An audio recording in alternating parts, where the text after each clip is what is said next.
ni na meni, da odločam. V redu. Skratka, niste se sami odločili, da boste prišli, v redu. Dajmo mogoče eno vprašanje, evo tako pozitivno vprašanje. Mnogi vam očitajo, da dejansko ste zelo povezani z SDS, da niste neodvisen kandidat, pa bi vam dal priložnost, da pokažete to svojo neodvisnost s tem, da nam poveste eno samo objavo, v kateri ste jasno in direktno kritizirali predsednika vaše lastne stranke. Torej, če mi lahko navedete eno samo objavo, kjer ste jasno kritizirali predsednika vaše stranke. Je ni. Nikjer in je nikoli ni bilo. In zato prosim, da se mene ne navaja pri tem.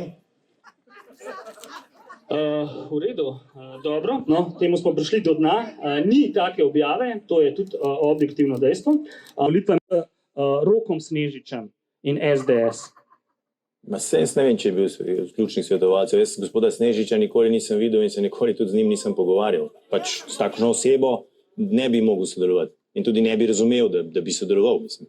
Glede Snežiča sem rekel, da mi pač ni všeč sodelovanje z gospodom Snežičem. Ja, seveda. Se pravim, da jaz nisem nikjer videl gospoda Snežiča kot svetovalca davčnega.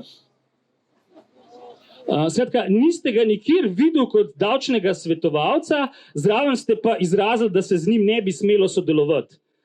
To je zanimivo, ne? On je, skratka, Snežič je hkrati ni bil svetovalec, vam se pa vseeno zdelo pomembno, da izpostavite, kako sodelovanje z njim ni v redu.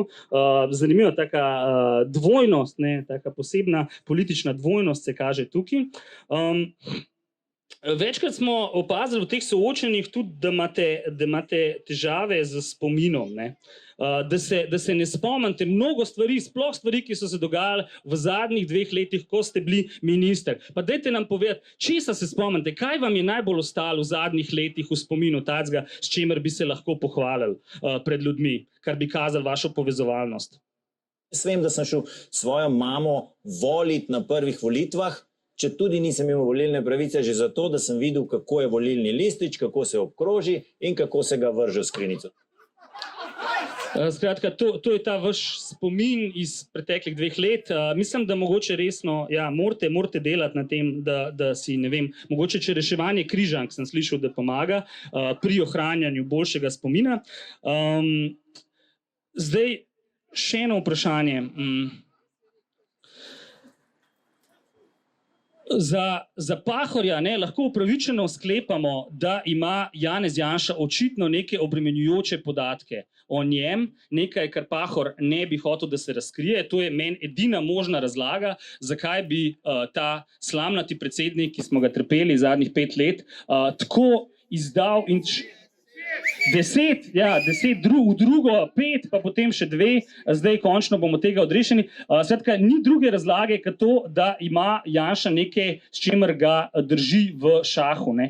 In kot vemo, tudi vsi poslanci SDS, ki kandidirajo, se zavežejo, da bodo v primeru izstopa iz stranke morali, če nič drugega, povrniti vsa sredstva, ki jih je stranka vložila v njihovo promocijo. Ne vem, če ste to vedeli. To je dokument, ki ga morajo vsi poslanci SDS podpisati, zato da so tudi finančno pod pritiskom, da slučajno ne bi glasovali drugače ali pa delovali drugače, kot si od njih želi Janša. Torej, moje vprašanje je, kaj Janša ve o vas, tacga, kar bi vas lahko obremenjevalo?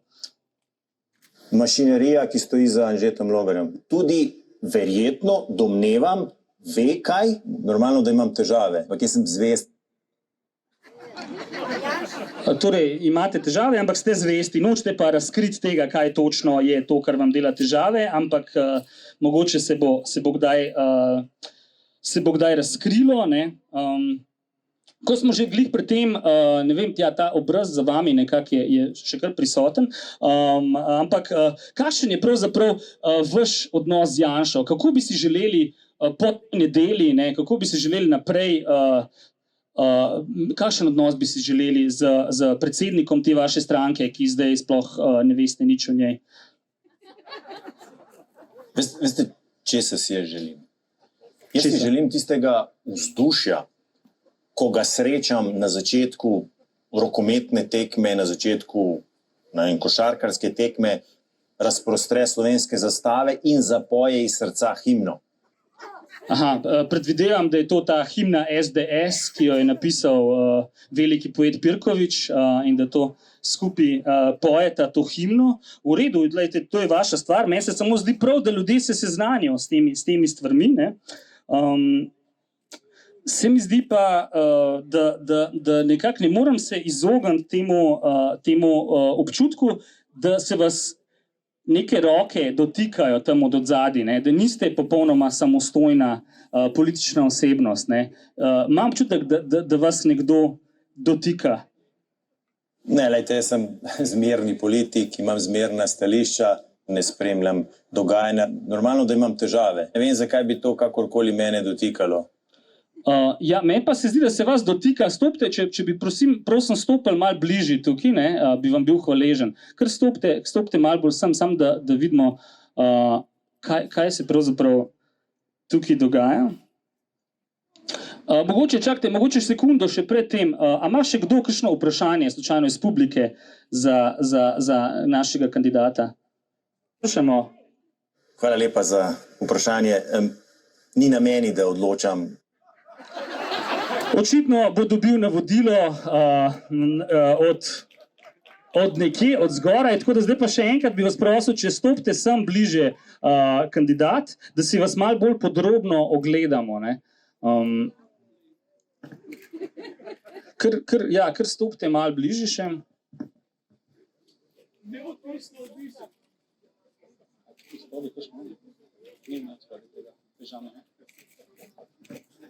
Aha, definitivno se mi zdi, da se vas dotikajo neke roke in da vas nekdo manipulira z vami in posledično potem vi manipulirate z nami. Tako da zdaj je odločilno vprašanje. Anže Logar, ali lahko sploh rečemo, da kadarkoli, glede katerekoli vaše pozicije, odločitve ali stališča odločate vi, ali vedno odloča za vami mašinerija SDS? Mislim, da sploh te dileme ne bi smelo biti mašinerija, ki stoji za Anžetom Logarjem. Mašinerija, skratka, odloča za vami. To je, mislim, da v redu, priznanje, lejte, iskrenost, iščemo objektivna dejstva. A ima še kdo kakšno vprašanje za Anžeta Logarja?